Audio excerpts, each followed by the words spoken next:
I'm Zach from Arcanum, and this is a recap of my trip to Barrow, Alaska, the northernmost city in the United States of America. I started my trip off in Hawaii, where I got to see an active volcano and drive around and visit a couple of islands and see some really cool stuff. I rented a Camaro, which was really fun. A great way to see the island, but kind of made me miss the even more awesome Camaro I had back in high school. From Honolulu, I took a overnight flight to Anchorage, and then from Anchorage I flew up towards Barrow, got a really good view of the mountains, got to see Mount McKinley, also known as Denali, the tallest mountain in all of North America. Really good view of it.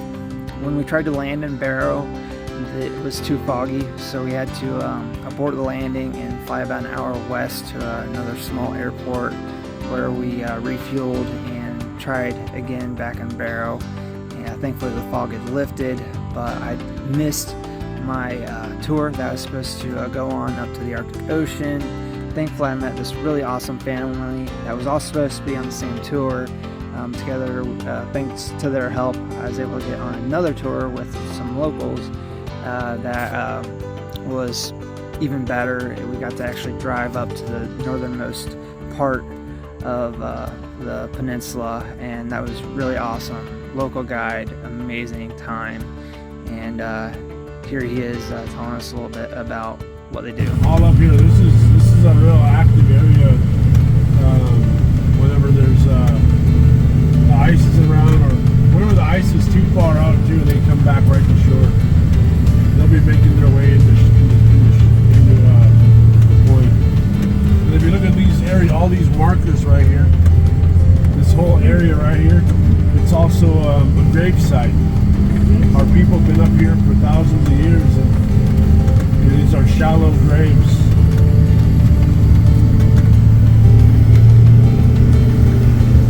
Because it's such a unique place right here. And then where the two seas meet, and then when there's ice in the area, there's a lot of activity going on.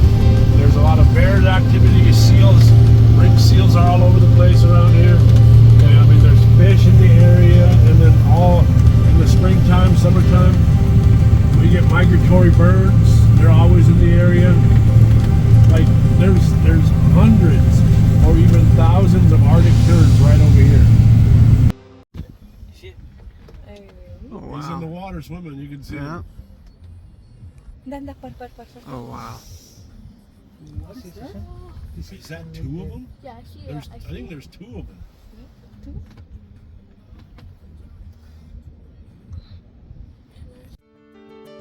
So in addition to seeing those polar bears, we really just got to drive up on this peninsula that is owned by the native tribe, and this is where they do the whaling. This is where they pull the whales up onto the beach and they butcher them, and the whales are how they survive year-round.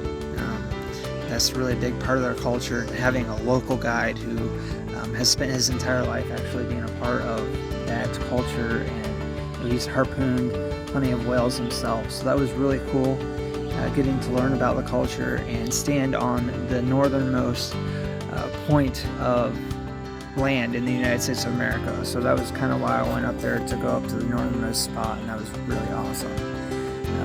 After the tour, I went to the local Heritage Center where I got to learn about the local culture and kind of the instruments that they use for whaling, and just the history of their culture. And that was really amazing and very informative, and I'm glad I went. After that, I still had a little bit of time to kill, so I went and visited this really famous arch, whale arch, that is in most of the pictures from Barrow. That was fun. Had a really good meal at the local restaurant / hotel before I had to hoof it back to the airport, which was kind of on the other side of town. It was a really good workout. I barely made it in time, but I got to get on the airplane, and just in time. Tiny little airport. It was an amazing trip, very worthwhile, truly an adventure. Met some awesome people, got to learn a lot of amazing things about this the local tribe and all that good stuff. flew back to Anchorage, and that was that. Amazing,